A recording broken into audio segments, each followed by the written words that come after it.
everyone throws around words like platform or video app or OTT service as if they mean the same thing. Spoiler, they don't. And in the next 5 minutes, I'll show you the 4 kinds of OTT players that actually run this game and why mixing them up really makes no sense. So let's go. Some context first. We've used this simple metrics for years as we are constantly in some kind of product design or roadmap or product development conversation with our clients. So we use this metrics as like kind of our GPS when we walk into a client workshop. Who are we really talking to and what do they need to win this game? For example, there is the thing with broadcasters because they are so different. Some of them are very established legacy organizations. It's the ZDF, RTL, NBCs of the world. They are built for cable and linear schedules. And the other broadcasters are these digital native attackers like Netflix or Apple TV Plus, built for streaming first from day one. They do the same business. They produce or license content and they deliver it at scale on all these different devices. But they come from very different starting point, and that matters. Okay, now let's take a look. Segment number 1 we use, public broadcasters. It would be BBC, PBS, ARD, and so on. They are funded by the public and their mission is reach and cultural impact, especially younger audiences who they are losing on linear TV right now. Nonetheless, their superpower is deep trust and direct relationships through their on-air brand, along with their content production machinery.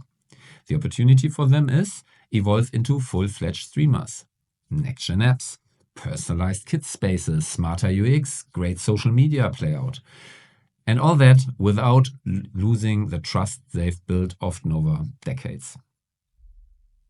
Segment number 2, private broadcasters.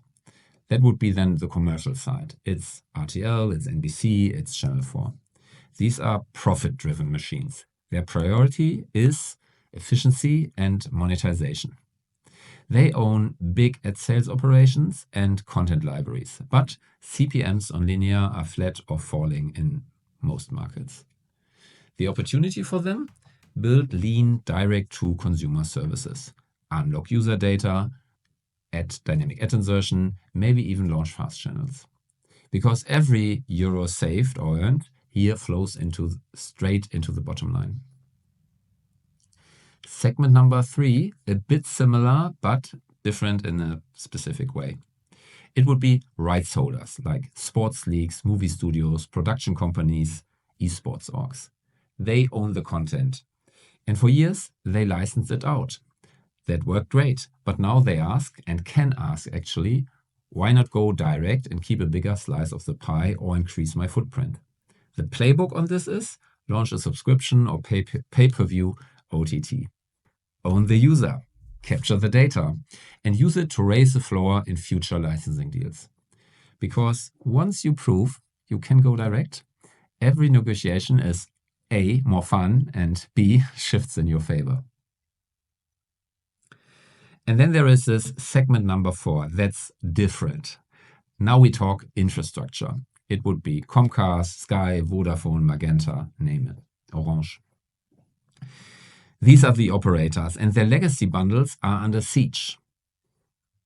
Although, and nonetheless, they still own the pipe. Their job now is to reinvent themselves if they have not started it already. They can aggregate everyone else's content and they can add so much value. Killer UIs, search, recos, voice commands, more context data. OTT for them isn't just a product. It's the glue holding their subscriber base together. So when we now connect the dots, it would be content versus platform. I hope that's not a total mind shift for you because you already understood this before this video.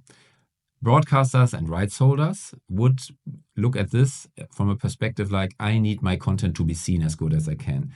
Operators and TV platforms would look at this by, I need to make content easy to discover, to binge and to pay for and create value for my partners.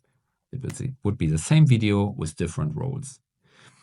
So the next time someone says, we need an OTT platform, you probably would ask, hey, are we in the creator or in the aggregator game? Is it about a producer or a product game? These answers shape everything from the roadmap to the tech stack. It works great for us. So you, might see some value in this video because we constantly try to understand and start with the question, in which of these 4 segments are we really in? Because each one has its own playbook, its own KPIs and risks. If you like it, drop a comment and let me know which bucket are you in and what's your biggest blocker here. And of course, please hit like and subscribe. And in the next episode, I'll probably cover some monetization models that actually scale. See you there.